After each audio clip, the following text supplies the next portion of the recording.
Welcome to Democracy Now!, democracynow.org, the War and Peace Report. I'm Amy Goodman. Fighting in Sudan's capital, Khartoum, has intensified as the Sudanese army battles the Rapid Support Forces paramilitary group for strategic locations. The UN's top humanitarian official, Martin Griffiths, arrived in Port Sudan this week, where he called on combatants to allow the distribution of critically needed relief shipments to millions of civilians trapped by the fighting. We need access, we need airlift, we need supplies that don't get looted. World Food Programme today, James, informed me 6 trucks of theirs, which were going to Darfur, were looted en route despite assurances of safety and security. So it's a volatile environment. The UN says the violence has forced 100,000 civilians to flee their homes, with critical shortages of food, water, medicine, and electricity. In Washington, D.C., President Biden signed an executive order Thursday authorizing sanctions against Sudanese leaders. The order came as the U.S. Director of National Intelligence, Avril Haines, told the Senate panel Sudan's conflict is likely to be protracted as both sides believe they can win militarily and have few incentives to come to the negotiating table.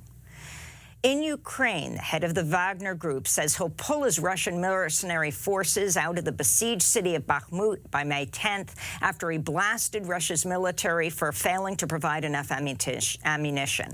Yevgeny Prigozhin said in a statement Wagner's remaining troops would withdraw to logistics camps to, quote, lick our wounds. Meanwhile, the Kremlin has accused the United States of planning what it said was a drone attack on Wednesday aimed at the official residence of Russian President Vladimir Putin.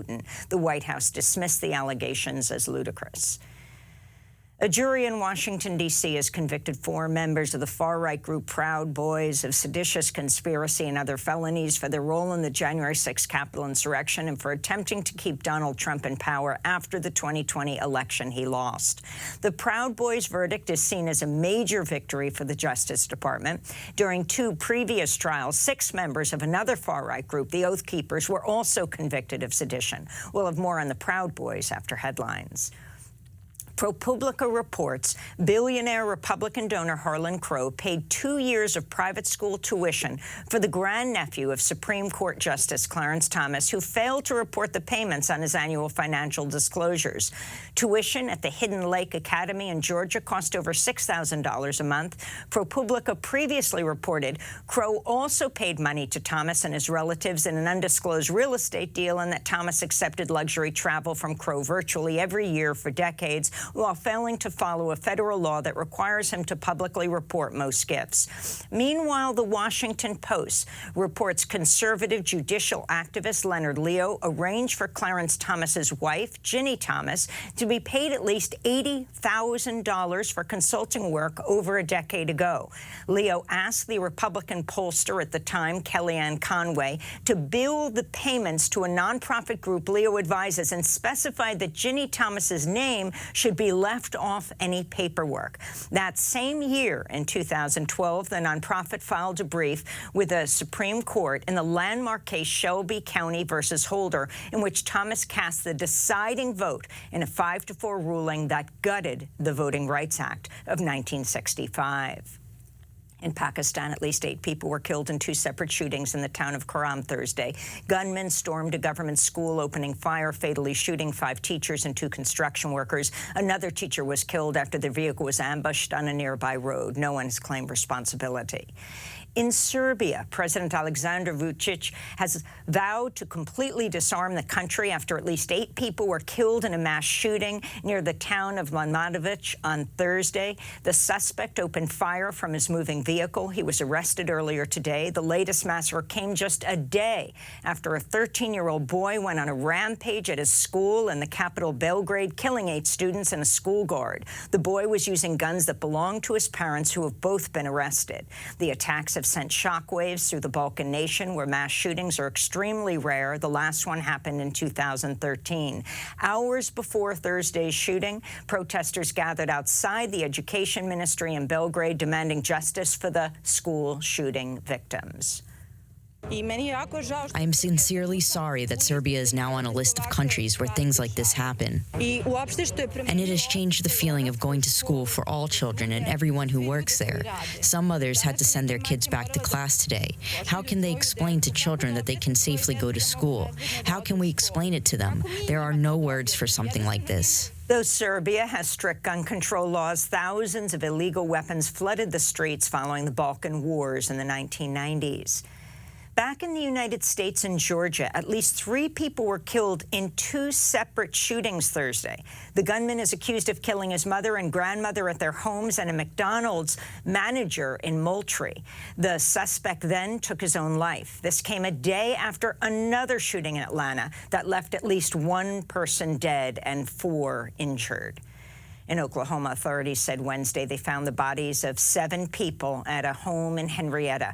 A man who was convicted of rape and was facing a child sex abuse trial is suspected of shooting dead his wife, his 3 children, and 2 teenage girls who were there for a sleepover before taking his own life. The youngest victim was 13 years old. Meanwhile, in California, a former UC Davis student was arrested Thursday in connection with 3 recent stabbings, including the killings of an unhoused man and another college student. The 21-year-old suspect was charged with murder and attempted murder. The 2 victims have been identified as David Breaux, who was unhoused and a beloved figure in Davis, and University of California Davis senior Kareem Abu Najim. Wall Street regulators halted trading in shares of PacWest and Western Alliance Thursday after shock prices for the regional banks fell dramatically after the stock prices fell. The plunge raised new fears about the health of the U.S. banking sector following the collapse of Silicon Valley and Signature Bank in March, and just days after J.P. Morgan Chase purchased First Republic in a fire sale after it became the 2nd largest bank to fail in U.S. history. Iowa Republican Governor Kim Reynolds on Thursday pledged to sign a bill rolling back child labor protections. Among other things, the legislation will permit children as young as 14 to work in construction and demolition jobs if a guardian has granted permission.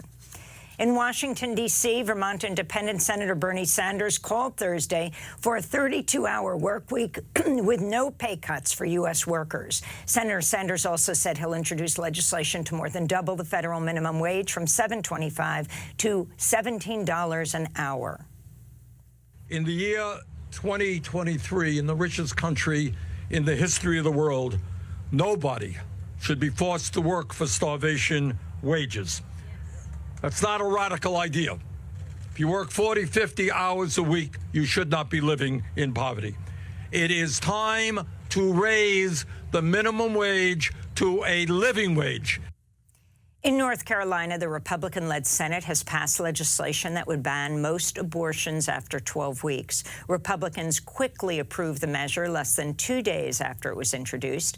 Democratic Governor Roy Cooper has vowed to veto the bill, but the legislature's GOP supermajority likely has enough votes to override him. Under current North Carolina law, abortions are legal for up to 20 weeks of pregnancy. The state has been a safe haven for many people living in the South who need the procedure, as most states in the region banned abortions after the Supreme Court's gutting of Roe v. Wade. Here in New York, protests continue amidst mounting anger over the killing of street performer Jordan Neely, who was choked to death by another subway passenger Monday while being held down by another 2 riders. Neely, an unhoused 30-year-old black man, was crying out that he was hungry when he was fatally attacked on the train. No one has been arrested or charged, despite the death being ruled a homicide by the medical examiner. Neely was a beloved fixture of the New York City subway for his performances impersonating Michael Jackson. A number of lawmakers have joined the chorus of voices condemning the vigilante-style murder. And Mayor Eric Adams, who's demonized and cut services for home unhoused people and mental illness, will flooding the train system with police. New York City Council Speaker Adrian Adams said in a statement, quote, "Racism that continues to permeate throughout our society allows for a level of dehumanization that denies black people from being recognized as victims when subjected to acts of violence. Any possible mental health challenges that Jordan may have been experiencing were no reason for his life to be taken."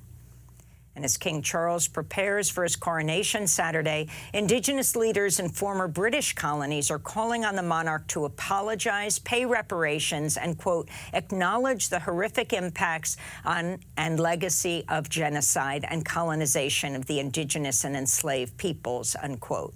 They're also demanding the repatriation of the remains and cultural artifacts of Indigenous peoples. The letter to King Charles is signed by groups in Antigua and Barbuda, Australia, the Bahamas, Belize, Canada, Grenada, Jamaica, New Zealand, Papua New Guinea, St. Kitts and Nevis, St. Lucia, St. Vincent, and the Grenadines. Britain was one of the largest slave traders in the Atlantic in the 18th century. Senior Jamaican government official Marlene Malahou Fort spoke with Sky News Thursday.